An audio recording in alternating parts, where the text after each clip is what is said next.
السلام علیکم ورحمۃ اللہ تعالی وبرکاتہ۔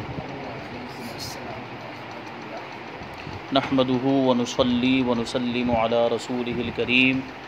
اما بعد فاعوذ باللہ من الشیطان الرجیم، بسم اللہ الرحمن الرحیم۔ ان اللہ وملائکتہ یصلون علی النبی یا ایہا الذین آمنوا صلوا علیہ وسلموا تسلیما۔ اللہم صل علی سیدنا ومولانا محمد معدن الجود والکرم وآلہ الکرام وابنہ الکریم وبارک وسلم صلاۃ وسلاما علیک یا رسول اللہ صلی اللہ تعالی علیہ وسلم۔ قضا نمازوں کا بیان جاری ہے، اور اس سے پہلے درس میں بھی کچھ احکام اور مسائل قضا نماز کے تعلق سے بیان کیے گئے۔ خاص طور پر ترتیب کا بیان ہوا کہ صاحب ترتیب کون ہوتا ہے، کس کے لیے نمازوں میں ترتیب واجب ہوتی ہے اور یہ ترتیب کب ساقط ہو جاتی ہے۔ صاحب ترتیب جس کی 6 نمازوں سے کم نمازیں قضا ہوئی ہیں تو وہ صاحب ترتیب ہوتا ہے، اس کے لیے نمازوں میں ترتیب واجب ہوتی ہے۔ ترتیب کے خلاف اگر پڑھے گا تو وہ ہوتی ہی نہیں۔ جیسے کسی کی فجر چھوٹی ہے، وہ صاحب ترتیب ہے، تو اس وقت تک وہ ظہر کی نماز نہیں پڑھ سکتا جب تک کہ وہ فجر کی نماز نہیں پڑھ لیتا۔ لیکن کسی کی 6 یا اس سے زیادہ نمازیں قضا ہو گئی ہوں تو ترتیب ساقط ہو جاتی، اب وہ خلاف ترتیب بھی پڑھ سکتا ہے۔ یہ صاحب ترتیب کے کچھ احکام بیان کیے۔ اب آگے ہے کہ کیا نوافل و سنن کی جگہ قضا نمازیں پڑھ سکتے ہیں؟ یعنی جس کی فرض نمازیں چھوٹی ہوئی ہیں وہ سنت کی جگہ پہ یا نفل کی جگہ پہ اپنی فرض نماز پڑھے، تو اس کا جواب ہے کہ قضا نمازیں نوافل سے اہم اور ضروری ہے، کیونکہ وہ فرض ہے اور فرض کا مرتبہ بڑا ہوتا ہے، فرض بہت زیادہ ضروری ہے، اور نفل کا معاملہ تو یہ ہے کہ پڑھیں تو ثواب ہے اور نہ پڑھیں تو کوئی گناہ نہیں ہے۔ تو پھر کس کو پڑھنا چاہیے؟ جو زیادہ اہمیت کی حامل ہے، جو زیادہ ضروری ہے، اس کو پڑھنا چاہیے۔ تو قضا نمازیں نوافل سے اہم ہیں، یعنی جس وقت نفل پڑھتا ہے انہیں چھوڑ کر ان کے بدلے قضائیں پڑھے کہ بری الذمہ ہو جائے۔ پہلے جو ضروری چیز ہے پہلے وہ ادا ہونی چاہیے، تو قضا نماز ضروری ہے۔ تو جیسے ہم عام نمازوں کے اندر جو نفل نمازیں پڑھتے ہیں، جیسے ظہر کے اندر جو فرض نماز کے بعد 2 سنت پڑھتے ہیں، اس کے بعد جو 2 نفل پڑھتے ہیں، تو اس نفل کی جگہ پہ اگر ہم مثال کے طور پر فجر کی نماز ہماری چھوٹی ہے تو وہ چونکہ 2 رکعت ہوتی ہے، وہ 2 رکعت پڑھ لیں تو لوگوں کو پتہ بھی نہیں چلے گا کہ اس نے قضا پڑھی ہے، کیونکہ قضا کا اظہار بھی نہیں ہونا چاہیے۔ قضا کر دینا گناہ ہے اور گناہ کو ظاہر کرنا دوسرا گناہ ہو جاتا ہے۔ اسی وجہ سے علماء کرام نے فرمایا کہ وتر کی جب قضا کر رہا ہو تو تیسری رکعت میں جو دعائے قنوت سے پہلے تکبیر کہی جاتی ہے اس میں ہاتھ نہ اٹھائے۔ تکبیر تو کہے گا وہ، لیکن ہاتھ نہیں اٹھائے، کیونکہ اگر ہاتھ اٹھائے گا تو لوگوں کو پتہ چل جائے گا کہ یہ تو وتر کی نماز ہے اور ابھی وتر کا تو وقت ہے ہی نہیں، تو اس کا مطلب یہ کہ یہ قضا پڑھ رہا ہے، تو یہ گناہ کا اظہار ہو جائے گا، اور گناہ کو ظاہر کرنا یہ دوسرا گناہ ہوتا ہے۔ تو اسی طریقے سے یہ نفل نمازیں جو ہوتی ہیں، جو 2 رکعت اس کی جگہ پہ 2 رکعت فجر کی پڑھ لی، یا سفر میں مان لیجئے کوئی نماز ہماری چھوٹی تھی، سفر میں قضا ہو گئی تھی، تو چونکہ سفر میں قصر کی جاتی ہے، 4 رکعت والی 2 پڑھی جاتی ہے، تو وہ 2 کی نیت کر کے وہ قضا کر لے نفل کی جگہ پر۔ یا اگر کوئی نہیں، مسجد میں سب چلے گئے ہیں تو پھر ویسے بھی پڑھ سکتا ہے قضا نماز۔ تو نوافل کی جگہ پر بہتر کیا ہے؟ جو نمازیں چھوٹ گئی ہیں ان نمازوں کو پڑھے تاکہ بری الذمہ ہو جائے۔ البتہ تراویح اور 12 رکعتیں سنت موقدہ نہ چھوڑیں۔ تراویح کی نماز اب یہ نہ کہا جائے کہ اب کسی کی فرض باقی ہے تو وہ تراویح بھی نہیں پڑھ سکتا ہے، یا جو سنت مؤکدہ ہے جیسے ظہر سے پہلے 4 رکعت، ظہر کے بعد 2 رکعت، اور دوسری جو سنت مؤکدہ نمازیں ہیں، فجر کی سنت، اس کی تو اور زیادہ تاکید آئی ہے، تو ان کو نہ چھوڑیں، ان کو پڑھے، کیونکہ وہ سنت مؤکدہ ہے، اس کی تاکید آئی ہے، تو اس کو پڑھ لیں۔ جس کی نمازیں قضا ہوئی اور وہ فوت ہو گیا تو اس کے ورثہ کیا کریں؟ یعنی آدمی کی بہت ساری نمازیں چھوٹی ہوئی ہے یا چند نمازیں چھوٹی ہوئی، پڑھنے کا ارادہ تھا لیکن وہ فوت ہو گیا، اس کا انتقال ہو گیا، تو اب اس کے ورثہ کیا کریں؟ پڑھنے کا ارادہ تھا، یہ تو اتفاقی طور پر بات کہی گئی، اگر ارادہ نہ بھی ہو، مان لیجئے کہ اس کی نمازیں، جیسے ہماری عوام کا معاملہ ہوتا ہے کہ ایسے غافل ہوتے ہیں کہ سینکڑوں نمازیں ان کی قضا ہو جاتی ہے اور اسی حال میں ان کا انتقال بھی ہو جاتا ہے کہ ان کے ذمے وہ سینکڑوں نمازیں باقی رہ جاتی ہے، تو ان کے جو وارثین ہیں، جو ہماری زبان میں جن کو وارث دار کہتے ہیں، وہ جو ہیں تو وہ کیا کریں گے، مطلب وہ جو نمازیں اس کی چھوٹ گئی ہے، عام طور پر تو اس پہ بھی کوئی توجہ نہیں دی جاتی ہے، اس کے عمل اس کے ساتھ یہ سوچتے ہیں، مطلب بیٹوں کو کوئی فکر ہی نہیں ہوتی کہ باپ کا کیا معاملہ ہو رہا ہوگا، کیونکہ جو آخرت کے معاملات، قبر کے معاملات ہم سے پوشیدہ رکھے گئے، وہ ہمیں پتہ نہیں چلتا کہ قبر میں کیا ہو رہا ہے، اس کے ساتھ کیسا معاملہ ہو رہا ہے، عذاب کا معاملہ ہو رہا ہے یا اس میں وہ نعمتوں کے اندر ہے، راحت میں، سکون میں ہے، یہ نہیں پتہ چلتا، کیونکہ اگر یہ چیز لوگوں کے سامنے ظاہر کر دی جائے تو لوگوں کا سکون غارت ہو جائے گا، سارا اطمینان ختم ہو جائے گا، لوگوں کی خوشیاں ہی ختم ہو جائے گی وہ عذاب کو اگر دیکھ لے تو اس لیے اس کو پوشیدہ رکھا گیا اور اس کا تعلق آخرت سے ہے۔ تو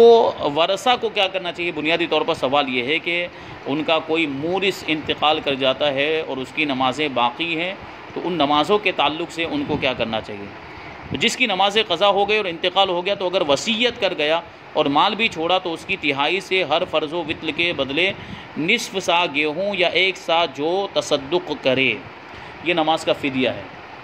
یعنی اس نے وصیت بھی کی کہ میری مثال کے طور پر 50 نمازیں باقی رہ گئی ہے تو میری 50 نمازوں کا تم فدیہ ادا کرنا، تو اس نے مال بھی چھوڑا ہے اور وہ مال جو ہے اس کی 1/3 کے اندر جو اس نے وصیت کی ہے وہ 1/3 یعنی 1/3 کے اندر وہ وصیت اس کی پوری ہو جائے گی۔ جیسے ایک فدیہ جو ہوتا ہے وہ ایک صدقہ فطر کی جو مقدار ہے وہی مقدار ایک نماز کا فدیہ ہوتا ہے، یعنی 2 کلو 47 گرام گیہوں یا جو اگر دینا چاہتے ہیں تو وہ 4 کلو 94 گرام ہوگا۔ کتنا ہوگا؟ 4 کلو 94 گرام ہوگا۔ تو جو دینا چاہتے ہو تو جو، یا گیہوں دے تو گیہوں سستے پڑتے ہیں اس زمانے میں تو گیہوں ہی دے، یا گیہوں کی قیمت اور اس کا آٹا بھی دے سکتا ہے، جیسے ہمارے زمانے میں عام طور پر قیمت دی جاتی ہے جو اس وقت، جیسے صدقہ فطر کا جو وقت ہوتا ہے، عید الفطر کا جو وقت ہے اس وقت جو قیمت چل رہی ہوتی ہے وہ قیمت دیتے ہیں، تو اسی طریقے سے یہاں پر بھی قیمت دی جا سکتی ہے، ہر نماز کے بدلے میں ایک صدقہ فطر کی مقدار کی جو قیمت ہوگی وہ دے۔ تو اگر وہ مثال کے طور پر 50 نمازیں ہو، 50 نمازوں کی جو قیمت بن رہی ہے فدیے کی، وہ اس نے جتنا بھی مال چھوڑا ہے اس کے 1/3 کے اندر یہ ہو جا رہا ہے تب تو یہ نافذ کیا جائے گا، لیکن اگر 1/3 سے زیادہ ہو جا رہا ہے، 1/3 سے اوپر چلا جا رہا ہے تو جتنا 1/3 کے اندر ہے وہ تو ادا کریں گے، لیکن 1/3 سے اوپر جو ہے وہ اس میں اس کی وصیت نافذ نہیں ہوگی، کیونکہ 1/3 کے اندر ہی کوئی بھی وصیت نافذ ہوتی ہے، 1/3 سے زیادہ جو ہے وہ دوسرے وارثوں کا حق ہوتا ہے، کیونکہ وصیت کو اگر 1/3 سے زیادہ نافذ کر دیں تو پھر دوسرے وارثوں کا جو حق ہے وہ حق مارا جائے گا، ٹھیک ہے۔ تو اسی طریقے سے یہ تو جو ہے کہ نمازوں کے فدیے کی وصیت کری، اگر کسی اور کے لیے وصیت کرتا ہے، کسی اجنبی کے لیے جو اس کے رشتہ داروں میں نہیں آتا، جو اس کے وارثین میں نہیں آتا، جیسے کوئی خادم تھا، اس کا خادم کے لیے وصیت کر دی، اپنے نوکر کے لیے وصیت کر دی جس نے پوری زندگی اس کی خدمت کی تھی، اور کہہ دیا کہ اس کو جو ہے 2 لاکھ روپے دے دیے جائیں، میرے مرنے کے بعد اس کو 2 لاکھ روپے دینا۔ وصیت کا تعلق مرنے کے بعد سے ہوتا ہے، لیکن زندگی میں آدمی بول کے جاتا ہے کہ میرے مرنے کے بعد اس کو 2 لاکھ روپے دے دیا، تو یہ وصیت۔ اب دیکھا جائے گا کہ یہ 2 لاکھ روپے جو کچھ بھی اس نے مال چھوڑا ہے اس کے 1/3 کے اندر آتا ہے کہ نہیں آتا ہے، تو اگر یہ 1/3 کے اندر آتا ہے تو پھر اس کو دینا لازم ہے، وہ 2 لاکھ روپے اس کو دیے جائیں گے اور باقی کا مال وارثوں میں تقسیم ہو جائے گا، لیکن اگر 1/3 سے زیادہ ہو جا رہا ہے تو پھر اس میں وصیت نافذ نہیں ہوگی۔ تو یہ فدیہ بھی اسی طریقے سے ادا کریں گے، ہر نماز کے بدلے میں فدیے کی جو مقدار ہے وہ ایک صدقہ فطر کی مقدار، اور مال نہیں چھوڑا، یہ تو اس وقت ہے کہ مال چھوڑا ہے، اور اگر مال نہیں چھوڑا ہے اور ورثہ فدیہ دینا چاہیں، یعنی اپنی طرف سے فدیہ دینا چاہیں، تو کچھ مال اپنے پاس سے یا قرض لے کر مسکین پر تصدق کر کے، یعنی مسکین پر صدقہ کر کے اس کے قبضے میں دے دیں، ٹھیک ہے۔ اب چونکہ اس نے تو، میت نے تو، مرنے والے نے تو مال چھوڑا ہی نہیں ہے، اب یہ لوگ اپنی طرف سے کرنا چاہتے ہیں تو ان کے پاس ان کا خود کا کچھ مال ہے، یا اگر ان کے پاس خود کا بھی کچھ مال نہیں ہے تو قرض لے کر یہ کریں کہ مثال کے طور پر 5 نمازیں ہیں تو 5 نمازوں کی قیمت لگا لیں، جیسے ایک نماز کے مثال کے طور پر 50 روپے ہو رہے ہیں تو 5 نمازوں کے کتنے ہوں گے؟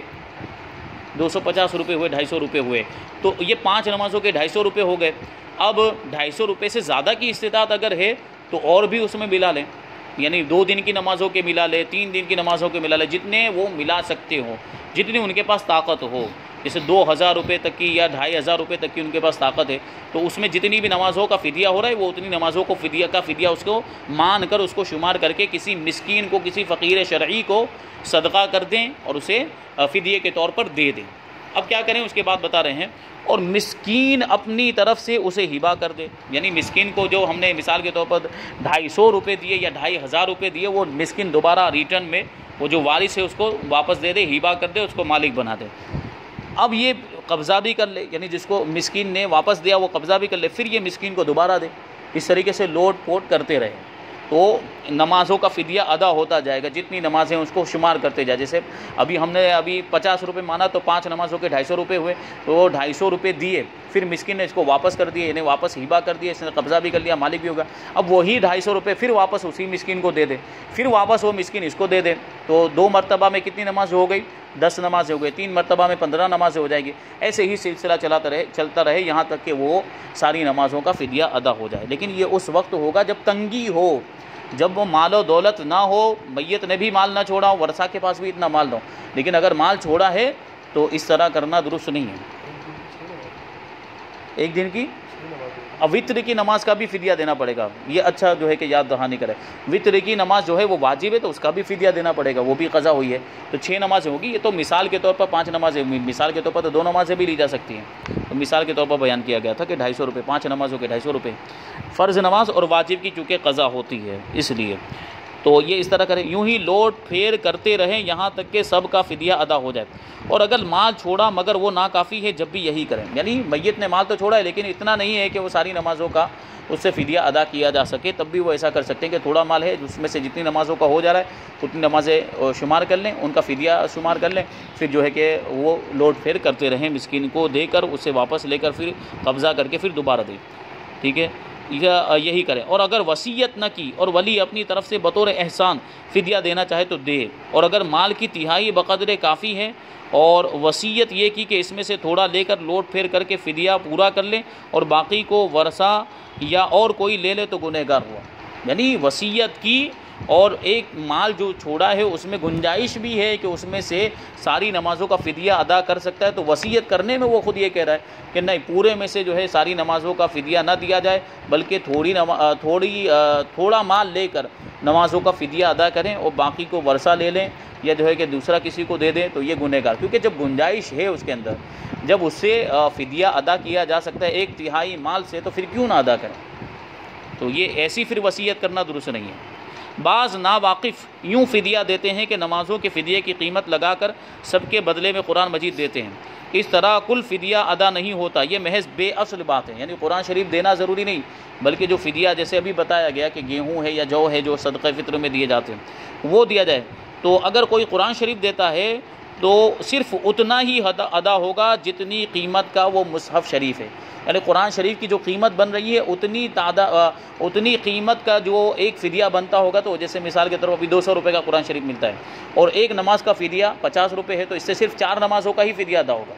باقی ساری نمازوں کا فدیہ نہیں ہوگا. یعنی کوئی سوچ لے کہ 100 نمازوں کے بدلے میں ایک قرآن شریف دے دے تو ایسا نہیں ہو سکتا، وہ پورا فدیہ ادا نہیں ہوگا. پورا فدیہ ادا کرنے کے لیے جو اس کی قیمت بنتی ہے وہ پوری قیمت دینی ہی پڑے گی. اب بہت ہی ایک اہم سوال ہے وہ یہاں پر بیان کرتے ہیں کہ شب قدر یا رمضان کے آخری جمعہ میں جو قضائے عمری پڑھی جاتی ہے اس کی کیا حقیقت؟ یہ جو مشہور ہے، اور جب وہ آخری جمعہ آتا ہے تو وہ میسج بھی گھومنے لگتا ہے کہ کوئی 2 رکعت پڑھ لے قضائے عمری کے طور پر تو پوری زندگی کی ساری قضا نمازیں معاف ہو جائیں گے. تو اس کے بارے میں فرماتے ہیں کہ قضائے عمری کے شب قدر یا آخر جمعہ رمضان میں جماعت سے پڑھتے ہیں اور یہ سمجھتے ہیں کہ عمر بھر کی قضائیں اسی ایک نماز سے ادا ہو گئی. یہ باطل محض ہے، اس کی کوئی اصل نہیں، یہ جھوٹی روایت ہے. ایسی کوئی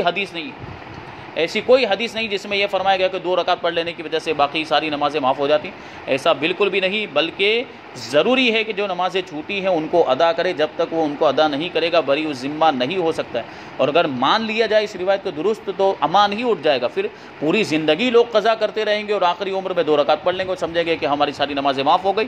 تو یہ تو پھر نمازوں کی پابندی ہی اٹھ جائے گی، نمازوں کی فکر ہی لوگوں کو نہیں رہے گی. تو پھر جو بزرگان دین نے جو اتنی پابندیاں کی، جو اولیاء کرام نے، علماء اعظام نے، فقہاء دین نے جو اس کی تاکید بیان کی نمازوں کے تعلق سے، جو ایسے مواعظ بیانات وغیرہ ہوئے جس میں تاکید کی، تو اس کا کیا مطلب رہ جاتا؟ اگر نماز اتنی ضروری نہ ہوتی اور یہ 2 رکعت سے ہی ساری قضائیں ادا ہو جاتی تو پھر وہی کہہ دیتے وہ بھی مت پڑھو، کوئی ضرورت نہیں پڑھنے کی، آخر جب وقت آئے تو 2 رکعت پڑھ لینا، یہ کافی ہو جائے گا. کسی نے بھی یہ بات نہیں کی. اس کا مطلب یہ ہے کہ نمازوں کو ان کے وقتوں میں پڑھنا ہی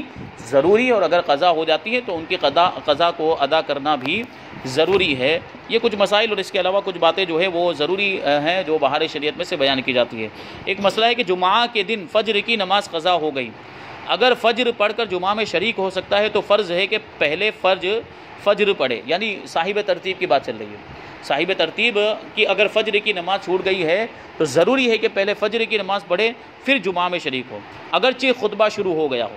اور اگر جمعہ نہ ملے گا مگر ظہر کا وقت باقی رہے گا، جب بھی فجر پڑھ کے ظہر پڑھے، یعنی یہ معاملہ ہے کہ اگر فجر پڑھنے جائے گا تو جمعہ چھوٹ جائے گا، تو بھی حکم یہ ہے کہ وہ پہلے کیا پڑھے، فجر کی نماز پڑھے، پھر اگرچہ جمعہ چھوٹ گیا ہو بعد میں ظہر پڑھے، کیونکہ جمعہ کا کوئی خلیفہ نہیں،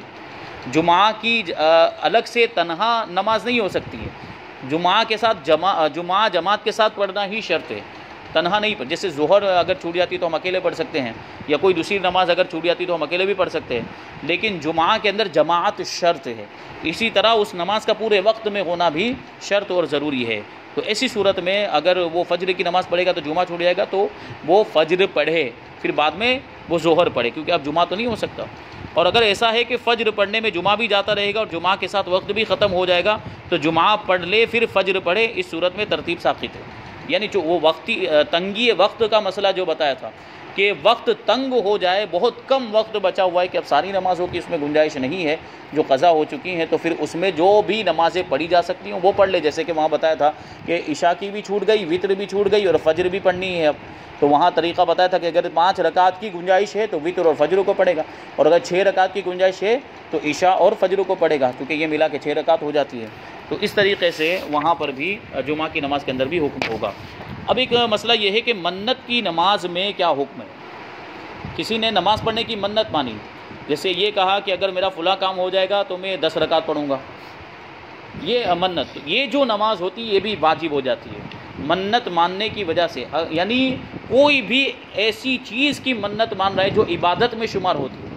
جو چیز عبادت میں شمار ہوتی ہے، اگر اس چیز کی کوئی منت مانتا ہے تو اس چیز کا کرنا پھر کیا ہو جاتا ہے، واجب ہو جاتا ہے۔ جیسے نماز پڑھنے کی منت مانی تو پھر نماز پڑھنا واجب، روزہ رکھنے کی منت مانی تو روزہ بھی عبادت ہے، روزہ رکھنا واجب ہو جاتا ہے، صدقہ کرنے کی منت مانی تو صدقہ بھی چونکہ عبادت ہے تو وہ صدقہ کرنا بھی واجب ہو جاتا ہے۔ تو یہاں نماز کی بات چل رہی ہے کہ نماز پڑھنے کی منت مانی تو اب وہ نماز پڑھنا واجب ہو گیا۔ اب اس کے بارے میں بتاتے کہ منت کی نماز میں کسی خاص وقت یا دن کی قید لگائی تو اسی وقت یا دن میں پڑھنی واجب ہے، وقت بھی متعین کر دیا اور دن بھی متعین کر دیا، یعنی یہ کہا کہ اگر میرا یہ کام ہو گیا تو میں 15 تاریخ کو دوپہر کے وقت 10 رکعت پڑھوں گا یا ظہر کے وقت میں 10 رکعت پڑھوں گا، اگر میرا یہ کام ہو گیا تو فلاں تاریخ کو ظہر کے وقت میں یہ نماز 15 تاریخ کو، جیسے مثال کے طور پر، تو اب جب 15 تاریخ آئے گی تو اسی 15 تاریخ کو ظہر کے وقت میں ہی اس پر لازم ہے کہ وہ منت کی نماز پڑھے، کیونکہ وقت بھی متعین کیا اور دن بھی متعین کیا۔ اب اگر وہ اس ظہر کے وقت میں نہیں پڑھتا ہے وہ جو 10 رکعتیں جو منت کی ہیں اور وہ ظہر کا وقت نکل جاتا ہے تو یہ نماز بھی قضا ہو جائے گی، جبکہ دن بھی مقرر کیا ہو اور وقت بھی مقرر کیا تو ان کی قضا پڑھنی واجب ہے، اسی وقت میں اور اسی دن میں پڑھنا واجب ہے، ورنہ قضا ہو جائے گی۔ اور اگر وقت یا دن معین نہیں کیا ہے تو گنجائش ہے، یعنی صرف اتنا کہا کہ اگر میرا یہ کام ہو جائے گا تو میں 10 رکعت پڑھوں گا، یعنی کون سے دن پڑھوں گا، کون سی تاریخ میں پڑھوں گا، کون سے وقت میں پڑھوں گا، یہ کچھ بھی اس نے اپنی منت کے الفاظ میں ذکر نہیں کیا، تو ایسی صورت میں پھر کبھی بھی پڑھ سکتا ہے، پھر گنجائش اس میں رہتی ہے، پھر اس میں وسعت ہے کہ وہ چاہے تو کل ہی پڑھ لے، وہ چاہے تو یعنی وہ کام ہو جانے کے فوراً دوسرے دن پڑھ لے، دوسرے دن کے بعد پڑھ لے، یا 10 دن کے بعد پڑھے یا 15 دن کے بعد پڑھے، وہ اپنے اعتبار سے اس میں گنجائش ہوتی ہے۔ اب ایک اہم سوال ہے کہ کسی شخص کی ایک نماز قضا ہو گئی لیکن اسے یہ یاد نہیں ہے کہ کون سی نماز تھی، عصر کی تھی یا ظہر کی تھی، ایک نماز قضا ہوئی لیکن بھول گیا وہ، تو ایک دن کی نمازیں پڑھے، یعنی پورے ایک دن کی 5 نمازیں وہ پڑھ لے۔ یوں ہی اگر 2 نمازیں 2 دن میں قضا ہوئی، یعنی ایک دن کی ایک نماز ہے، دوسرے دن کی ایک اور نماز ہے، اور اس میں بھی یہ معلوم نہیں ہے کہ پہلے دن میں کون سی نماز ہے، عصر کی ہے، ظہر کی ہے، مغرب کی ہے، دوسرے دن میں کون سی نماز ہے، تو وہاں حکم ہوگا کہ دونوں دن کی سب نمازیں پڑھیں، 5 وقت کی پہلے دن کی، 5 وقت کی دوسرے دن کی، یعنی کچھ 10 نمازیں پڑھ لیں۔ اور اسی طریقے سے 3 دن کی نمازیں، 3 دن میں 3 الگ الگ نمازیں قضا ہو گئی، اور تینوں دن کی اسے نمازیں معلوم نہیں ہے کہ ہر دن میں کون سی نماز اس کی قضا ہوئی ہے، تو ایسی صورت میں تینوں دن کی نمازیں پڑھے، یعنی 15 نمازیں پڑھے، اور وطر بھی پڑھ لے تو بہتر ہے، کیونکہ وطر عام طور پر ممتاز ہو جاتی ہے۔ وطر اگر قضا ہوئی ہے تو چونکہ 3 رکعت ہے تو اس کا خیال رہتا ہے آدمی کو عام طور پر، لیکن اگر اس کا بھی خیال نہیں، ممکن ہے کہ وہ مغرب کی نماز ہو یا وطر کی نماز ہو، تو ایسی صورت میں وطر بھی شامل کر لیں۔ اور 5 دن کی اس طرح چھوٹی ہے، یعنی 5 دن میں ایک نماز چھوٹی ہے تو 5 دن کی نمازوں کی قضا کرے، 5 دن کی نمازوں کو پڑھے۔ اب آگے ایک بہت ہی اہم سوال ہے، جیسے ابھی یہاں پر جو فدیہ ادا کرنے کے بارے میں کہا گیا کہ ورثہ جو ہوں گے اور میت نے اگر وصیت کی کہ میری طرف سے فدیہ ادا کر دینا، تو ایک صورت یہ بھی بن سکتی ہے کہ میت یہ کہہ کر جائے کہ میری طرف سے تم نمازیں پڑھ لینا، تو کیا یہ کافی ہو جائے گا؟ جیسے حج بدل ہوتا ہے، یعنی آدمی کے اندر طاقت نہیں، استطاعت نہیں خود جانے کی، بہت بیمار ہے یا جو ہے کہ پاؤں میں تکلیف ہے کہ جس کی وجہ سے وہ سعی نہیں کر سکے گا، طواف نہیں کر سکے گا، دیگر مسائل ہوں گے، تو وہ کیا کرتے ہیں کبھی اپنی جگہ دوسرے کو بھیج دیتے ہیں، اس کو حج بدل کہا جاتا ہے۔ تو یہاں تو نیابت ہو سکتی ہے، یعنی اپنا نائب بنایا جا سکتا ہے حج کے اندر، لیکن نماز کے اندر ایسا نہیں ہو سکتا۔ یہ نماز کے اندر آدمی اپنا نائب نہیں بنا سکتا ہے کہ تم میری جگہ پہ جا کے نماز پڑھ لو، یہ نہیں ہو سکتا ہے، ممکن نہیں۔ آدمی کو خود ہی اپنی نمازیں پڑھنی ہے، ٹھیک ہے؟ اگر طاقت ہے تو خود پڑھے، کھڑے ہونے کی طاقت ہے تو کھڑے ہو کر پڑھے، کھڑے نہیں ہو سکتا تو بیٹھ کر پڑھے، بیٹھ کر بھی نہیں پڑھ سکتا تو لیٹ کر پڑھنے کا حکم ہے، ٹھیک ہے؟ مسجد میں نہیں آ سکتا ہے تو گھر میں پڑھنے کا حکم ہے، یعنی جس طریقے سے ممکن ہو اسی طریقے سے اس کو پڑھنے کا حکم ہے۔ لیکن اس کے باوجود بھی اگر نہیں پڑھ پایا ہے اور اب ایسی صورت میں جو اس کی نماز قضا ہو گئی ہے اور وہ یہ وصیت کر کے جاتا ہے کہ میری طرف سے نمازیں پڑھ لینا، 50 نمازیں مثال کے طور پر میری چھوٹی ہیں، تو وارثوں کو کہتا ہے کہ میری 50 نمازیں عصر کی اتنی ہے، ظہر کی اتنی ہے اور وغیرہ وغیرہ، تو تم میری طرف سے پڑھ لینا، تو وہ اگر پڑھیں گے تب بھی کافی نہیں ہوگا، یعنی وارثین اگر 50 کی جگہ پہ 100 بھی پڑھ ڈالیں گے تب بھی وہ کافی نہیں ہوگا، کیونکہ نماز کی جگہ خود اس آدمی ہی کو نماز پڑھنا تھا جس کی وہ نمازیں قضا ہوئی ہیں۔ ہاں البتہ فدیہ ادا کیا جا سکتا ہے، اور فدیے کا بھی یہ حکم نہیں ہے کہ فدیہ ادا کر دیا تو بری وہ ذمہ ہو گیا، کیونکہ اصل تو نماز پڑھنا ہی ہے، جو ادا نہیں ہو پایا، جو چیز نہیں ہو پائی، اصل تو نماز پڑھنا ہی تھا۔ یہ تو فدیہ اس لیے ادا کیا جا رہا ہے کہ کچھ نہ کچھ اس کا بدلہ ہو جائے، پھر یہ اللہ تبارک و تعالیٰ کے فضل و کرم پر ہوتا ہے، اگر اللہ چاہے تو معاف فرما دے، ورنہ یہ نماز کے قائم مقام ہے ہی نہیں۔ فدیہ الگ چیز ہے، نماز الگ چیز ہے، وہ بس ایک آدمی اپنے اطمینان کے لیے یہ حکم ہے کہ ممکن ہے اللہ تبارک و تعالیٰ کیونکہ اس کے دریائے رحمت میں کسی چیز کی کمی نہیں ہے، اس کے فضل و کرم کا جو یوں سمجھے آپ اس کی جو بارش ہے اور اس کی جو رحمت کا دریا ہے وہ بڑا وسیع ہے، تو اللہ تبارک و تعالیٰ چاہے تو اس فدیے کے بدلے میں معاف فرما دے، نمازوں کی قضا کا جو ہو وہ اس کے اوپر جو گناہ ہوا ہے وہ معاف فرما دے، ٹھیک ہے؟ تو بہت ساری نمازیں اگر کسی کی قضا ہو گئی ہیں تو اس کا طریقہ جو پہلے بتایا گیا کہ وہ نیت کس طریقے سے کرے، تو جیسے ظہر کی نمازیں بہت ساری قضا ہو گئی ہے تو سب سے پہلے یوں نیت کرے کہ میری سب سے پہلی ظہر جو میرے ذمہ باقی ہے اس کی نیت کرتا ہوں، تو وہ اس طریقے سے ادا ہو جائے گی پہلی والی۔ اب جو دوسری والی وہ پہلے نمبر پہ آ جائے گی تو پھر وہی نیت کر کے سب سے پہلی ظہر جو میرے ذمہ باقی ہے اس کی نیت کرتا ہوں، اسی طرح ساری نمازوں کی وہ نیت کرتا چلا جائے۔ اور اس میں ایک چیز یہ بھی بیان کی گئی کہ جب بہت ساری نمازیں قضا ہو جائے، جیسے سینکڑوں نمازیں قضا ہو گئی ہے، اب ان کو پڑھنا ہے تو ظاہر سی بات ہے دشواری کا معاملہ ہوگا، وقت بھی درکار ہوگا، تو ایسی صورت میں علماء نے اجازت بھی دی ہے کہ مستحبات اور سنتوں کو چھوڑ سکتا ہے، واجبات کو نہیں چھوڑ سکتا، اور فرائض چھوڑے گا تو نماز ہوگی ہی نہیں، تو ایسی صورت میں سنتوں کو جیسے 3 مرتبہ تسبیح پڑھنا ہے رکوع و سجود کے اندر تو ایک ہی مرتبہ پڑھ لے، اور درود شریف پڑھنا جو ہے کہ سنت ہے تو درود شریف کوئی دوسرا بھی پڑھ سکتا ہے، درود ابراہیم کی جگہ پہ کوئی چھوٹا درود شریف بھی پڑھ سکتا ہے، اور دعائے معصورہ پڑھنا تو مستحب ہے تو اس کو بھی چھوڑ سکتا ہے، تو اس طرح جلدی جلدی اس کی ساری نمازیں جو ہے ادا ہو جائیں گی جو چھوٹی ہو۔ اگر بہت زیادہ تعداد میں، اگر کم تعداد میں تو وہ آرام سے بھی پڑھ سکتا ہے، سارے مستحبات اور